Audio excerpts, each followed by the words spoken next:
Kingfisher airlines video 2। तो जैसे मैंने अपने पिछले एपिसोड में आप लोगों को बताया था कि मेरी ज्वाइनिंग जो हुई थी, first day of joining 15th of May 2008 था किंगफिशर एयरलाइंस में। और हम लोगों की 6 महीने की ट्रेनिंग हुई थी, एग्रेसिव ट्रेनिंग हुई थी। बड़ी मुश्किल थी यार, इतना मैंने अगर स्कूल में पढ़ा होता तो पता नहीं रिजल्ट स्कूल में बहुत बेहतर होता। 6 महीने की ट्रेनिंग के बाद अराउंड मिड ऑफ नवंबर में फाइनल स्टेशन मुझे मिला चेन्नई ऐसे मिला था कि क्या हुआ था कि मैंने एक्चुअली मेरा फर्स्ट ऑप्शन था Delhi. I wanted to join Delhi airport क्योंकि बड़ा एयरपोर्ट था, कई अपॉर्चुनिटीज़ थी। वो भी फैक्टर एक्चुअली सेकेंडरी था। पहला ये था कि मेरा घर दिल्ली में है, तो मेरे लिए जाहिर सी बात है ज़्यादा कंफर्ट लेवल यही था कि मैं दिल्ली में ज्वाइन करूँ और अपने पेरेंट्स के साथ में यहाँ पे रहूँ। लेकिन वो इसलिए नहीं हुआ क्योंकि जो बैच था, जो MBA वालों का जो बैच था जिन्होंने ज्वाइन किया था as a trainee Kingfisher airlines में, they were about 29 of them. 29 में ज़्यादातर लोग जो थे, I think around more than 20 of them were from Delhi. तो सबको तो अलॉट नहीं हो सकता था, तो 3-4 लोगों की अलॉटमेंट जो है वो दिल्ली में हुई थी और बाकी लोगों को बाकी सारे स्टेशंस में, जैसे बैंगलोर है, चेन्नई है, मुंबई है, वगैरह वगैरह अलग अलग स्टेशंस में उन लोगों को अलॉट किया गया था। तो जब सारे मेट्रो स्टेशंस फुल हो गए थे, दिल्ली, मुंबई, बैंगलोर, तो जो स्टेशन बचा था वो था चेन्नई। और उसके अलावा बाकी सारे स्टेशंस थे वो जो छोटे स्टेशंस थे, तो सॉरी बैंगलोर और चेन्नई 2 स्टेशन बाकी था। तो मैंने चेन्नई फिर सेलेक्ट किया था। मैंने कहा था कि नहीं, I would like to go to Chennai. तो ऐसे ही मेरा अलॉटमेंट चेन्नई में हुआ था। तो चेन्नई में जब आया, फर्स्ट डे मैं जब यहाँ पे लैंड किया एयरपोर्ट में, मुझे याद है कि मुझे रिसीव करने के लिए अराइवल्स में एक स्टाफ था, अजहर, वो था। ट्रेनिंग कंप्लीट होने के बाद जब मैं वापस चेन्नई पहुंचा तो वहाँ पे स्टाफ्स ने हमें रिसीव किया। और रिसीव करने के बाद उन्होंने कहा कि देखा हम यूनिफॉर्म में थे, तो उन्होंने पूछा कि आप यहाँ पे मतलब किसी चीज़ के लिए आए हैं? तो मैंने बोला कि नहीं, यहाँ पे मेरी डेपुटेशन हुई है तो मैं यहाँ पे आया हूँ। तो उन्होंने बोला अच्छा, यूजुअली क्योंकि स्टाफ्स को इन्फॉर्मेशन पहले से आ जाती थी कि कोई ऐसी मूवमेंट होने वाली है, so that they are aware and they can assist the staff accordingly. लेकिन उस बंदे के पास में इन्फॉर्मेशन नहीं थी। उसके बाद फिर उसने ड्यूटी मैनेजर को कॉल किया। ड्यूटी मैनेजर उस दिन थे मिस्टर रवि अयंगर। और फिर मैं और मेरे साथ में मेरी कलीग, हम लोगों को एक्चुअली 2 लोगों का प्लेसमेंट हुआ था चेन्नई में। मैं था और मेरी कलीग थी प्रीति खुबसर। तो हम दोनों गए जाकर के इनसे मिले, ड्यूटी मैनेजर से, मिस्टर रवि अयंगर से, काफ़ी सीनियर एक्सपीरियंस्ड ड्यूटी मैनेजर। तो उन्होंने कहा कि हमें तो कोई इन्फॉर्मेशन नहीं मिली है। I think it was a Sunday, जिसकी वजह से एडमिन ऑफिस बंद था और एयरपोर्ट मैनेजर जो हैं वो ऑफकोर्स उस दिन नहीं थे। तो उन्होंने फिर बाद में एयरपोर्ट मैनेजर को फ़ोन किया था। एयरपोर्ट मैनेजर के पास anyway I think there was some communication gap, so they said किया श्योर यू आर वेलकम, लेकिन हमें कोई पहले से इन्फॉर्मेशन प्रायर नहीं आई थी। फिर वहाँ से हम गेस्ट हाउस गए। गेस्ट हाउस चेन्नई में एक जगह है वेलाचेरी, वहाँ पर गेस्ट हाउस में ऑलरेडी हम लोग की बुकिंग थी। हम वहाँ पे गए और वहाँ पर जाकर के we rested and next day we came to the airport and then we met him. So तो ये था, इस तरीके से चेन्नई एयरपोर्ट में मैं गया। और फिर नेक्स्ट डे जब हम लोग वहाँ पर से अपने एयरपोर्ट मैनेजर के पास गए, मिस्टर केशवन के पास में, उनसे मिले। बड़ी ज़बरदस्त personality. He was the ex staff of Qatar Airways at Doha airport और काफ़ी एक्सपीरियंस थे, वेरी एनर्जेटिक। और फिर हम उनसे मिले और हमारा फिर बाद में एक रोस्टर बना। फिर पहले कुछ महीने के लिए हम लोगों को इंडिविजुअल शिफ्ट्स नहीं मिली। हम लोगों को एक रोस्टर में डाला गया, एक जनरल शिफ्ट में, ताकि किसी एक ड्यूटी मैनेजर के साथ में आप रहें and then you start getting a flow of things, see things, learn things, grasp as much as possible, और उसके बाद में आप पूरे फ्लो में आ पाएँ। तो अच्छी इंटरेस्टिंग जर्नी रही। शुरू में काफ़ी चीज़ें सीखी हम लोगों ने। और एक चीज़ और ये रियलाइज़ की कि जो क्लासरूम ट्रेनिंग हमने ली थी वर्सेस जब आप ग्राउंड पे काम करते हैं, दोनों चीज़ों में काफ़ी फ़र्क होता है। और कई बार आपको जो डिसीजंस लेने पड़ते हैं वो बहुत ही एक स्मार्ट अंदाज में लेने पड़ते हैं, ताकि आपके जो पैसेंजर हैं, जो गेस्ट्स हैं आपके, वो भी कंफर्टेबल रहें और आपका डिसीजन जो है वो as per the company rules and the civil aviation rules, most importantly, वो उसके साथ में टकराव उसका ना हो। तो बहुत चीज़ें सीखने को मिली, बहुत जिम्मेदारी का काम था। एयरपोर्ट ड्यूटी मैनेजर होने की हैसियत से बेसिकली एयरपोर्ट में जो भी चीज़ें हो रही हैं, चाहे वो चेक इन हो रहा हो, चाहे वो सिक्योरिटी की चीज़ें हो रही हों, चाहे वो आपका बोर्डिंग गेट का प्रोसेस हो रहा हो, या आपके जो कोचेज़ हैं वो लेकर के आपको एयरक्राफ्ट तक जा रही हैं, एयरक्राफ्ट में जो पैसेंजर्स, जो गेस्ट्स ऑन बोर्ड हो रहे हैं, उसका जो स्टबिंग आपने कई बार देखा होगा बोर्डिंग गेट पे, वो आपके बोर्डिंग पासेस पे नंबर्स लेकर के मार्क करते हैं, तो वो सारी चीज़ें होती हैं, उसको टैली करना, बैगेजेस कौन कौन से गए हैं ऑन बोर्ड, और बैगेजेस जितने भी हैं वो स्क्रीन थे या नहीं थे, और फाइनली सारी चीज़ें कंप्लीट हो जाएं तो फिर एक डॉक्यूमेंट होता है लोड एंड ट्रिम, वो 2-3 लोग साइन करते हैं। वो एक तो कैप्टन साइन करता है, फिर जो एयरक्राफ्ट में जो केटरिंग ऑन बोर्ड हुआ है वो केटरिंग वाले बंदे साइन करते हैं, और सिक्योरिटी वाले बंदे साइन करते हैं, और ड्यूटी मैनेजर में हम लोग साइन करते हैं। तो जब तक ये सारे सिग्नेचर्स नहीं होते थे aircraft can not take off. और तो कई चीज़ें देखी सीखी हम लोगों ने स्लोली स्टेप बाय स्टेप करते करते, but eventually we got there.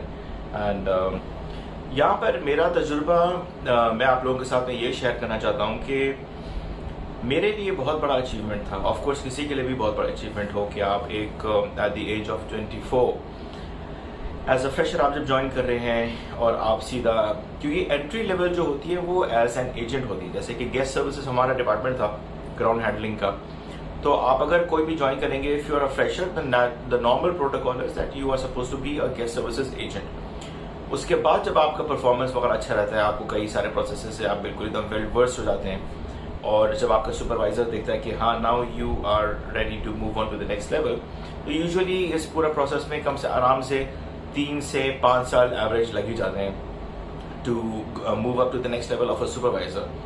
फिर सुपरवाइजर के पोजीशन पे आप फिर काम करते हैं, आपकी रिस्पॉन्सिबिलिटीज बढ़ जाती हैं। उसके बाद फिर आप कम से कम 5 साल वगैरह काम करते हैं। In some cases it is even more, 8 साल 10 साल भी लोग लगाते हैं, कुछ लोग और ज़्यादा साल लगाते हैं। उसके बाद फिर बाद में वो उनको ड्यूटी मैनेजर बनते हैं वो। तो एक कंफर्टेबली एक स्टार्टिंग से ड्यूटी मैनेजर तक पोजीशन में आने में किसी को भी एक 10 से 15 साल का टाइम लगता है आराम से। तो किसी भी बंदे को एक एजेंट की लेवल से, एंट्री लेवल से लेकर के ड्यूटी मैनेजर, जो गेस्ट सर्विसेज मैनेजर लेवल पे आने में कम से कम 10 से 15 साल लगता ही लगता है। हम आए थे बिल्कुल एज अ फ्रेशर, हमारे लिए जैसे एक गोल्डन गेट खुला था और we went in and then वो फिर दरवाजा बंद हुआ।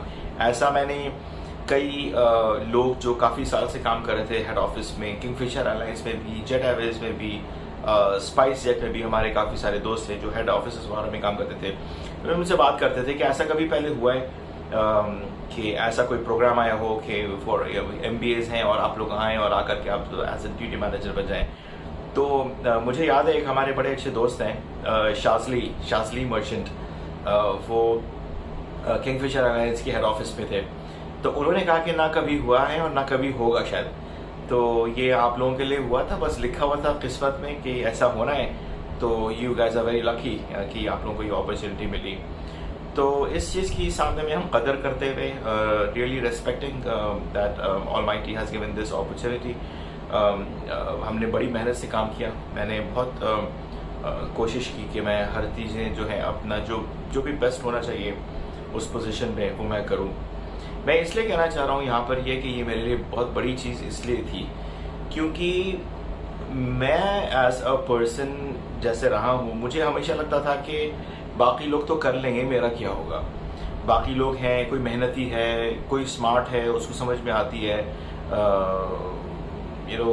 The tips and tricks of trade, तो वो आराम से करके निकल जाता है। इवन ट्रेनिंग में मुझे हमेशा ये लगता था कि बाकी सब तो निकल जाएंगे लेकिन मैं पता नहीं कहीं ना फंस जाऊं। तो हमेशा ये एक फियर मेरे अंदर में रहता था और मेरे ख्याल में बचपन से ही मुझे रहा है। मैं स्कूल में था तभी मुझे रहता था, कॉलेज में था तभी रहता था, जब जॉब के लिए जाते थे तो ये कहीं ना कहीं जहन में ये बात रहती थी।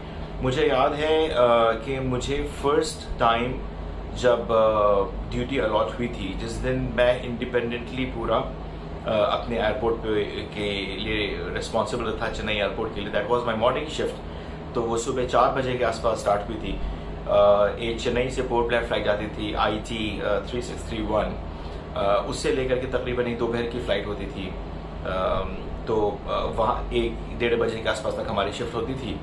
तो वो करके मैं जब निकला तो जब मैं निकल के मैं बहुत प्रेशर में था, और जब मैं करके निकला उसको, तो जब मैं टर्मिनल से निकल करके मैं जा रहा था पार्किंग की तरफ, तब मैंने रियलाइज़ किया कि या आई हैव डन इट। पूरा एयरपोर्ट जो है वो मैंने संभाल लिया। और of course it's a team work definitely. मेरे पास जो टीम मुझे मिली थी, that has been one of the best teams. इसलिए नहीं कह रहा कि मैंने वहाँ पे काम किया है, लेकिन मैंने देखा है अपनी टीम को। किंगफिशर एयरलाइंस की वाकई में जो टीम थी, that was the most hard working team I have ever come across until now. मुझे वो टीम वैसी अभी तक पूरी तरीके से मिलना बाकी है।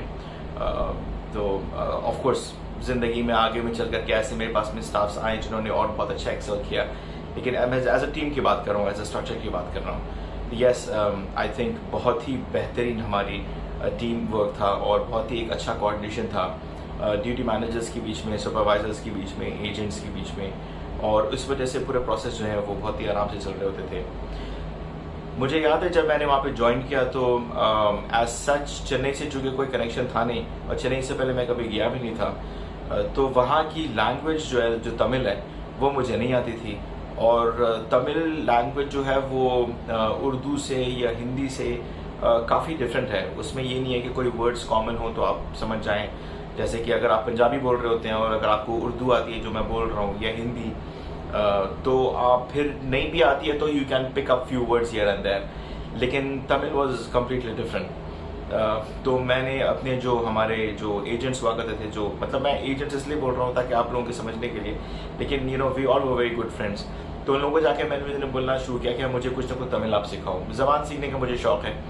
तो उन लोगों ने मैं कहता था कि मुझे ना एक एक वर्ड सिखाओ, वो पूरा सेंटेंस, पूरा पैराग्राफ समझाना शुरू कर देते, मुझे कुछ समझ में आता था नहीं। तो मैंने बोलता था कि एक वर्ड सिखाओ और फिर मैं इसको कुछ वर्ड एक सेंटेंस में यूज़ करूँगा, और उसके बाद फिर अगले दिन मुझे दूसरा सिखाना और पिछला वाला पूछना कि क्या था और क्या सेंटेंस यूजर स्ट्रक्चर था। बहुत बेसिक सिंपल से स्टार्ट करो। तो छोटी छोटी चीज़ें जैसे तन्नी, पानी और सापड़ जो खाना और वगैरह वगैरह, इस तरीके की चीज़ें, इंटरेस्टिंग वर्ड्स को सीखना शुरू किया। और सीखने में आगे मैं आप लोगों को बताऊंगा कुछ इंसिडेंट्स, वो बहुत फनी रहे थे। बता ही देता हूँ मैं कि एक बार क्या हुआ कि मैं बोर्डिंग गेट एरिया पे था। तो बोर्डिंग गेट एरिया में उस ज़माने में 2008 में चेन्नई एयरपोर्ट का पुराना टर्मिनल हुआ करता था। अभी जो टर्मिनल है वो फिर वो बाद में नहीं आएगी, कंस्ट्रक्शन बाद में हुआ था। तो वहाँ पर क्या हुआ कि एक फ़्लाइट आई हुई थी और फ्लाइट लैंड की थी। तो हम यहाँ पर से कोचेज आती थी और उसमें पैसेंजर्स जो गेस्ट्स होते थे हमारे, उसमें बोर्ड करते थे, वहाँ पे बाद में वो एयरक्राफ्ट में जाती थी। तो मैंने इससे पहले अपने एक सुपरवाइजर को देखा था कि वो वहाँ पर पहले जो स्टाफ्स होते थे वो जो असेस करते थे कि वो कोऑर्डिनेट करने के लिए पैसेंजर्स को और कोचेस को लाना और मूव कराना, तो उसको है ना सुपरवाइजर को कहता था कि जल्दी जल्दी करो, जल्दी करो, जल्दी करो, ताकि फ्लाइट जो है वो ऑन टाइम निकल जाए। क्योंकि अगर कोई भी फ्लाइट अगर निकलनी होती थी, फॉर एग्जाम्पल अगर फ्लाइट 12:30 बजे निकलनी है और अगर 12:31 पे वो निकली है, तो वो 1 मिनट का डिले रिपोर्ट बनता था और we have to send it to the head office. इसकी एक कॉपी जो है वो हमारे चेयरमैन विजय माल्या को जाती थी। पता नहीं वो पढ़ते थे कि नहीं पढ़ते थे तो बट या दैट वाज अ प्रोटोकॉल, और उसमें क्वेश्चन होता था कि ये क्यों डिले हुआ और व्हाटएवर। सो उसने कहा, उसको मैंने सुना था कहते हुए कि शीघ्रम शीघ्रम शीघ्रम शीघ्रम, यूं कहता था वो। तो मैंने कहा कि अच्छा। और उसके बाद फिर एकदम सारे लोग दौड़ना शुरू करते थे और यूं फटाफट फटाफट सारी कोचेस हैं, 5-10 मिनट के अंदर वो 5-10 कोच निकाल करके 100-150 लोग पैसेंजर्स ऑल ऑन बोर्ड हो गया। मैंने कहा बहुत अच्छा है, सीख लिया। मैंने वर्ड वो पिक कर लिया कि क्या है, क्या कहते हैं, शीघ्रम बोलना है। सॉरी वो वर्ड था शीघ्रम पनी, ठीक है, यानी जल्दी जल्दी करो, जल्दी करो, जल्दी करो। तो उस पर मैंने वो वर्ड सीख लिया कि शीघ्रम क्या बोलना है, कि शीघ्रम पनी, शीघ्रम पनी। मैंने कहा ये बहुत इंटरेस्टिंग है यार, उसको ऐसे बोलो और भर के चले जाएंगे। उसके बाद फिर ऐसे ही हुआ, एक बार सिचुएशन हुई, वाकई में फ्लाइट लैंड की और वो कई बार होता था कि वो थोड़ा सा क्लियरेंस इंजीनियरिंग डिपार्टमेंट से मिलता था हमें बोर्डिंग से पहले, तो कभी कुछ थोड़ा डिले हो गया क्योंकि हर एक मिनट जो है वो काउंट हो रहा होता था, तो ज़रा सा आप लेट हो तो फिर फ्लाइट लेट हो जाती थी। तो लास्ट मिनट में जब बोर्डिंग शुरू हुई तो उन्होंने बोला कि जल्दी हमने रियलाइज़ किया कि कोचेस को रिलीज़ करना है, तो मैंने बोला बुला करके उसी वाले स्टाफ सबको कि मैंने बोला शीघ्रम पन्नी शीघ्रम पन्नी शीघ्रम पन्नी। और मैंने रियलाइज़ किया कि जो लोग खड़े हैं, जो वैले स्टाफ जो उसके काम थे, वो उनका चेहरा बदल गया। वो किसी का चेहरा लाल हो रहा है, किसी का चेहरा अजीब सा फेस हो रहा है, वो दिख गया रिएक्शन मुझे। उन्होंने मुझे कुछ कहा नहीं, लेकिन उन्होंने बोला कि हाँ सर, वो बेचारे करते रहे और करते करते उनका मुंह बड़ा अजीब सा बना। मुझे लगा something is not right, but I was not sure कि व्हाट इज नॉट राइट। तो एनीवे कोचेस चले गए, फ्लाइट चली गई, टाइम भी निकल गई। उसके बाद फिर बाद में उस वक्त सुपरवाइजर कोई नहीं था बोर्डिंग गेट पे, मैं खुद अकेला था। तो उसके बाद फिर कुछ हुआ ऐसा कि जो सुपरवाइजर कोई था वो बाद में मेरे पास आया, उसने आकर के बोला, आई थिंक कृष्णा था, कृष्णा करके एक मेरा उस जमाने बाद में वो ड्यूटी मैनेजर बन गया था, लेकिन पहले वो सुपरवाइजर था जब मैंने जबकि मैं कहानी बता रहा हूँ। तो उसने आके हमसे पूछा कि भाई तुमने आज बोर्डिंग गेट पे तुम थे क्या? मैंने कहा कि हाँ मैं था। तो उसने बोला कि वो फ्लाइट की जो कोच वगैरह सब जो निकली थी वो आप थे उसको वहाँ पे? मैंने कहा हाँ मैं था वहाँ पे, तो कोई था। उसने बोला कि तुमने कुछ बोला है इन लोगों को क्या? मैंने बोला कि नहीं, तो मैंने तो कुछ मतलब नहीं बोला। मैंने बोला कि हाँ मैंने ये बोला था कि जल्दी करो। तो उसने बोला कि नहीं वो तो कुछ और कह रहे, क्या क्या बोला था तुमने? मैंने बोला कि मैंने तमिल में बोला। उसने बोला क्या बोला? तो मैंने बोला शीघ्रम पन्नी। उसने बोला यार ये तुमने क्या बोल दिया? तो उसने बोला कि हंसने लगा, वो समझ गया वो कि नया नया है, आए नॉर्थ साइड से, ये कोशिश कर रहा है तमिल बोलने की इसने। तो उसने बोला तुमको बोलना कुछ और था, तुमने कुछ और बोल दिया है। तो मैंने बोला कि मैंने उस दिन सुना था उसने ये बोला था। उसने बोला था कि वो कह रहा था कि वो जो वर्ड होता है वो होता है शीघ्रम पनी, पनी को जो है तेजी से बोले। अगर तो शीघ्रम पन्नी मतलब की तरह जल्दी करो और शीघ्रम पन्नी का मतलब होता है कि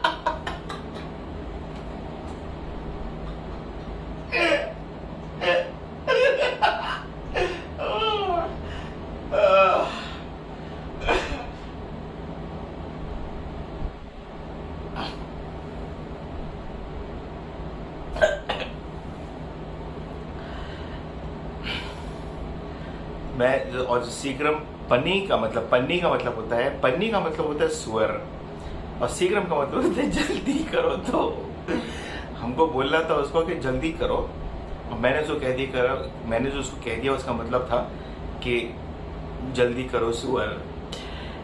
फिर बाद में मेरा जो मुझे इतना एम्बैरेसमेंट हुआ, मैंने कहा कि यार ये मैंने क्या बोल दिया। और इतने में जब ये बात हम कर ही रहे थे, मैं और कृष्णा, तो वो मुझे याद है वो जो वैले वाले जो लोग थे वो आसपास में वो ऐसे ही उठाते हुए आए। तो मैंने बोला यार मैं बड़ा शर्मिंदा हूँ, मैं आई एम रियली सॉरी।